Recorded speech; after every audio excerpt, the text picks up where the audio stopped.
नमस्कार शेतकरी बंधूंनो, स्वागत आहे तुमचं आपल्या ग्रेट शेतकरी यूट्यूब चॅनलवर। बघा शेतकरी मित्रांनो, आज 31 जुलै 2026 रोजचे आजचे आपण संपूर्ण महाराष्ट्रामधील आजचे सोयाबीन बाजारभाव या व्हिडिओच्या माध्यमातून लाईव्ह स्वरूपात जाणून घेणार आहोत। तत्पूर्वी आपण चॅनलवर नवीन असाल चॅनलला सबस्क्राईब करायला विसरू नका। बघा शेतकरी मित्रांनो, महाराष्ट्रामध्ये सोयाबीनला 7,300 रुपये असा सर्वोच्च दर मिळालेला आहे, तर इतरत्र 7,000 रुपये क्विंटलचा बाजारभाव मिळालेला आहे। चला तर आपण सविस्तररित्या बाजारभाव जाणून घेऊया। बघा शेतकरी मित्रांनो, कृषी उत्पन्न बाजार समिती कारंजा येथे अवकालेले 600 क्विंटल अशी दर आहे 7,190 रुपये क्विंटल, सर्व संदर्भ 6,990 रुपये क्विंटल आता लोकल सोयाबीन।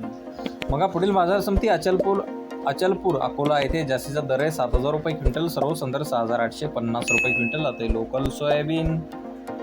मग पुढील बाजार समिती तुळजापूर येथे जास्तीत दर आहे 7,000 रुपये क्विंटल, सर्व संदर्भ 6,850 रुपये क्विंटल आता लोकल सोयाबीन। आवश्यकता पुढील बाजार समिती अमरावती येथे जास्तीत दर आहे 7,100 रुपये क्विंटल, सर्व संदर्भ 6,950 रुपये क्विंटल आता लोकल सोयाबीन। बघा पुढील बाजार समिती हिंगोली येथे जास्तीत दर आहे 7,050 रुपये क्विंटल आता लोकल सोयाबीन। बघा पुढील बाजार समिती अंबडवाडी गोदरी येथे जास्तीत दर आहे 6,800 रुपये क्विंटल आता लोकल सोयाबीन। बघा पुढील बाजार समिती मेकर बुलढाणा येथे जास्तीत दर आहे 7,130 रुपये क्विंटल, सर्व संदर्भ 7,000 रुपये क्विंटल आता लोकल सोयाबीन। तर बघा शेतकरी मित्रांनो, लातूर बाजार समिती जास्तीत दर आहे 7,268 रुपये क्विंटल, सर्व संदर्भ 7,150 रुपये क्विंटल आता पिवळा सोयाबीन।